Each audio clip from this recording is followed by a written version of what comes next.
Assalamualaikum warahmatullahi wabarakatuh. Mari kita awali pertemuan ini dengan membaca basmalah. Bismillahirrahmanirrahim. Hari ini kita lebih banyak bicara tentang pengantar ya, memahami tentang apa yang akan kita bahas ke depan ya, 14 pertemuan ke depan dan bagaimana mekanisme perkuliahan kita selanjutnya. Kemudian kita berkenalan dengan mata kuliah ya. Seberapa pentinglah mata kuliah ini sehingga ini ditawarkan pada teman-teman semua.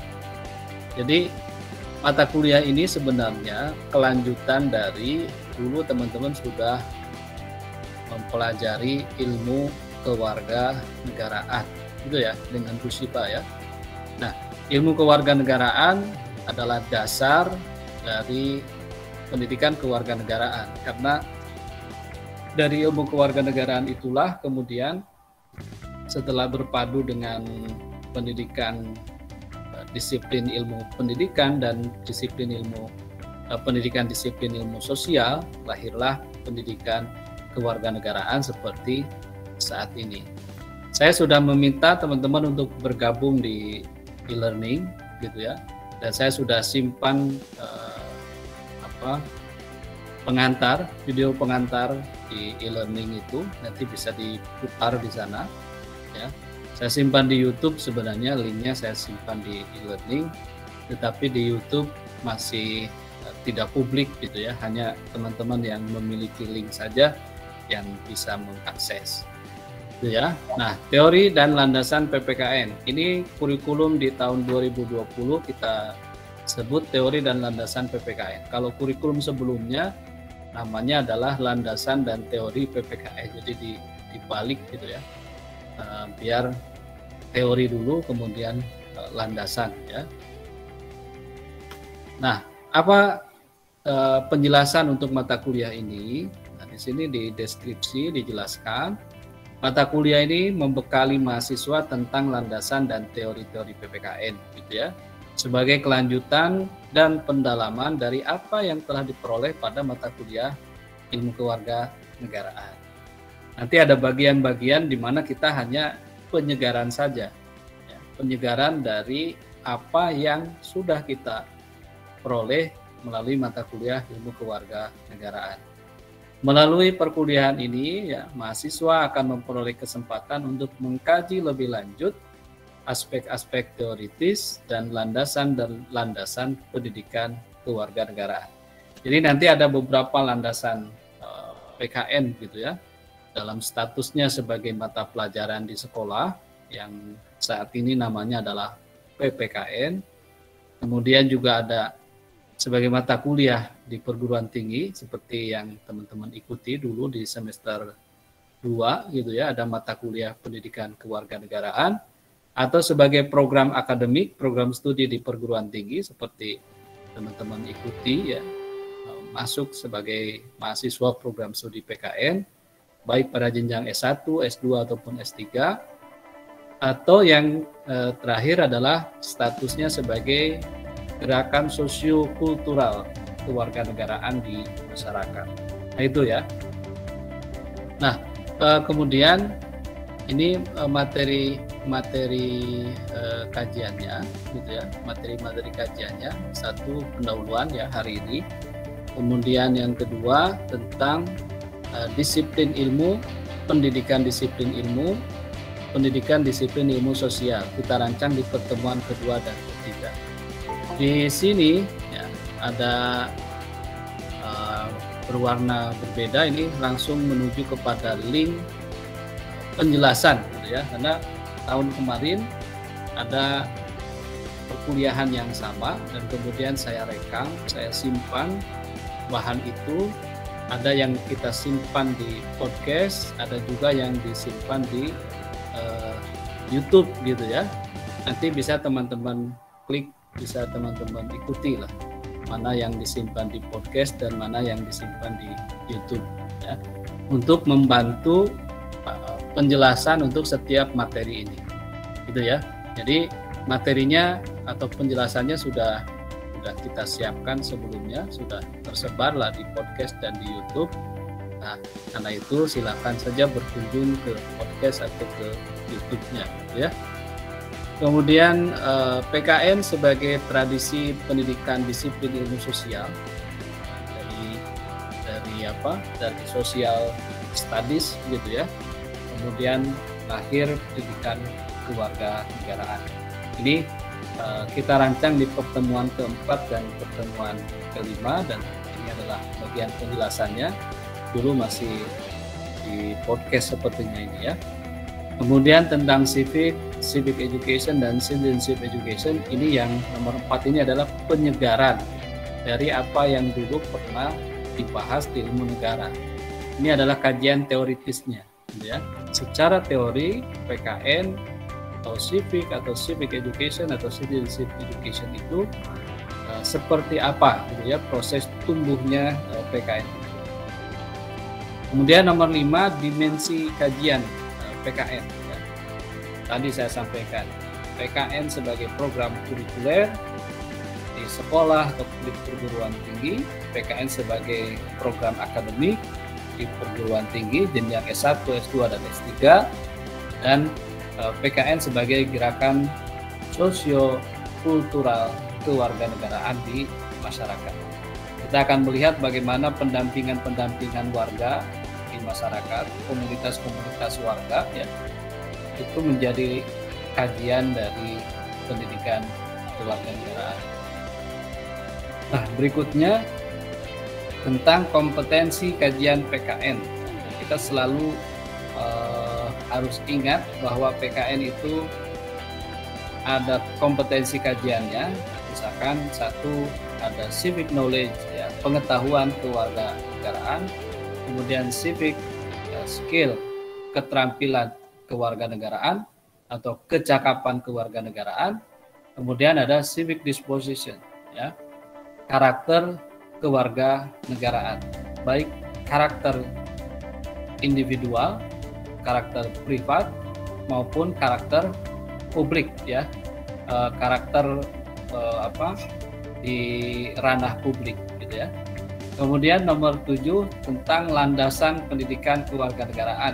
Terutama kita lihat PKN sebagai program kurikuler di sekolah. Di sekolah itu ya, sebagai mata pelajaran apa yang menjadi landasannya?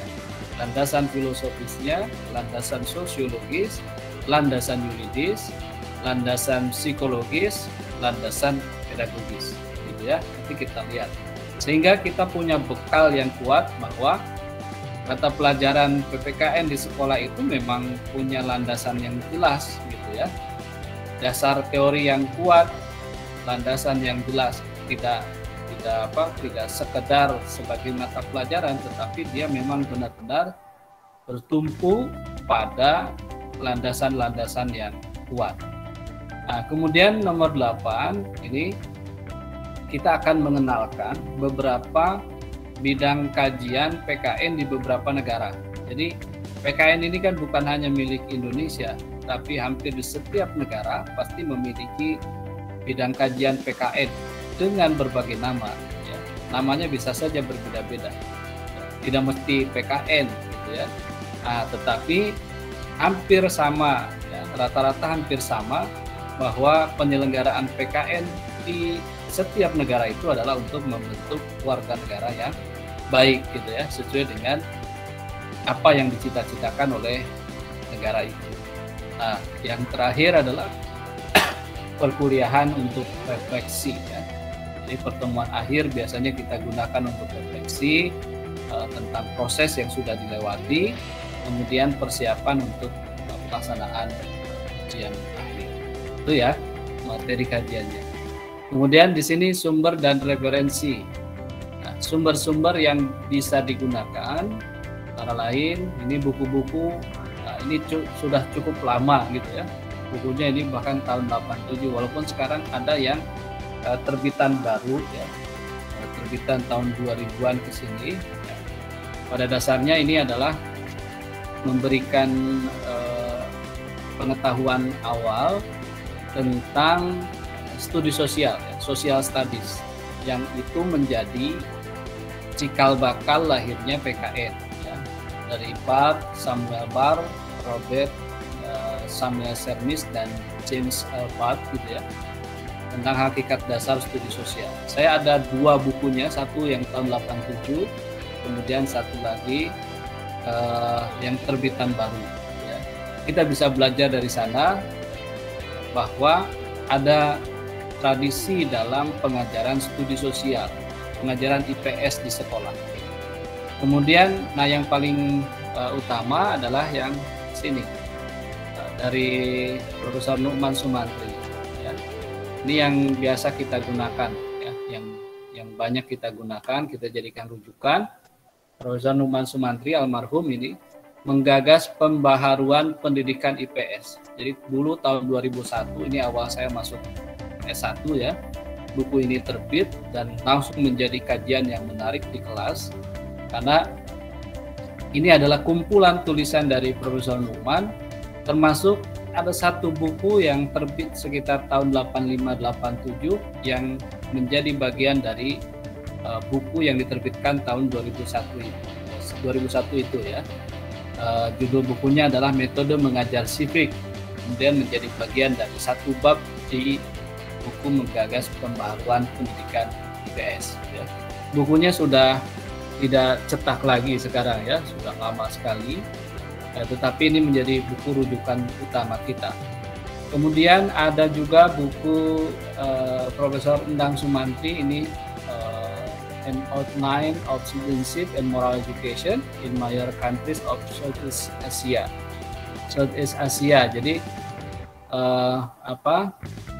outline tentang kewarganegaraan dan pendidikan moral di negara-negara di Asia Tenggara. Nah ini sebagai bahan kajian kita tentang perbandingan atau kajian PKN di beberapa negara ya. Kemudian yang utama yang kedua adalah buku yang ditulis oleh Profesor Abdul Aziz Wahab dan Profesor Sapria, Teori dan Landasan Pendidikan Kewarganegaraan.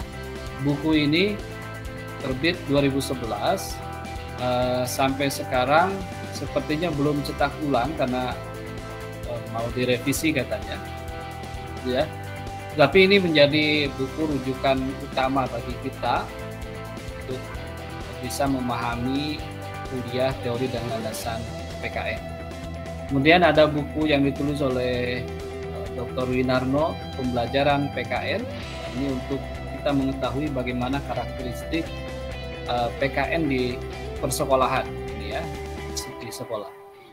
Kemudian berikutnya ini Udin Winata Putra dan Dasim Budimansyah, Pendidikan Kewarganegaraan dalam Perspektif Internasional. Nah ini juga untuk membantu memahami bagaimana PKN di berbagai negara ya. Berikutnya juga Profesor Udin menulis tentang pendidikan kewarganegaraan, refleksi historis, epistemologis, dan rekonstruksi untuk masa depan. Ini utama yang ketiga ya. Jadi ini yang ke-1, kemudian ini yang kedua, nah ini yang ketiga untuk yang utama ya. Kemudian yang berikutnya, utama yang keempat ini. Yang keempat adalah buku yang ditulis bersama oleh Profesor Winata Putra ya, Udin Winata Putra dan Profesor Nu'man Sumantri. Disiplin Pendidikan Kewarganegaraan, Kultur Akademis dan Pedagogis. Itu yang utama ya. Jadi ada 4 buku yang utama yang akan kita jadikan sebagai rujukan untuk perkuliahan kita ya. Selain itu kita akan bantu dengan berbagai artikel jurnal tentang civic and citizenship education. Nanti ada tugas untuk mencari satu artikel jurnal ya, baik nasional ataupun internasional yang berbicara tentang tema-tema yang tadi kita bahas. Gitu ya. Kemudian bukan hanya dicari tetapi dibaca dan dilaporkan isi dari jurnal itu apa gitu ya. Dan seterusnya ini sumber-sumber yang untuk penjelasan bahan kita saya simpan di Cikaracap podcast saya gitu ya. Nanti bisa dibuka Kemudian di YouTube ya silakan, kalau YouTube dibuka, like, share, komen gitu ya. Silakan dibuka di sana biar rame gitu ya YouTube. Ini bahan-bahan penjelasan yang sudah saya simpan. Tidak semua gitu ya, karena ada yang sempat tersimpan, terekam dengan baik, ada yang tidak kita rekam gitu ya, dan tidak kita simpan di YouTube atau di podcast gitu ya. Itu yang kita simpan itu adalah perkuliahan yang secara langsung seperti ini biasanya.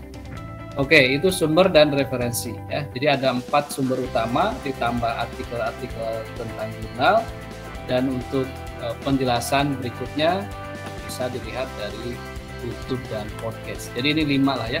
1, 2, 3, 4. Nah, yang kelima itu artikel yang ditulis di jurnal-jurnal internasional ataupun jurnal nasional.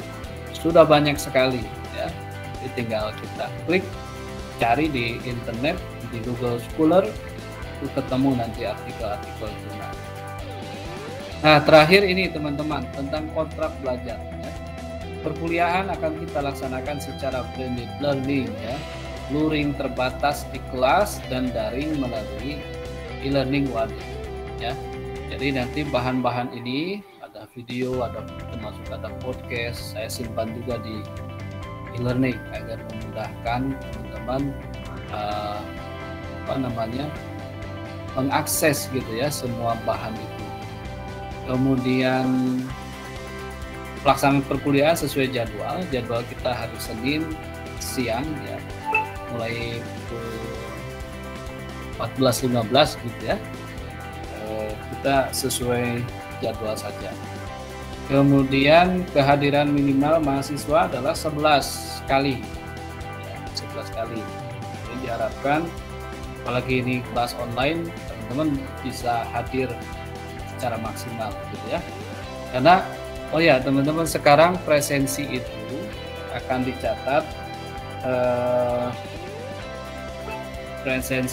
dicatat begini, ada hadir secara luring, ada hadir secara daring. Jadi 2 gitu ya.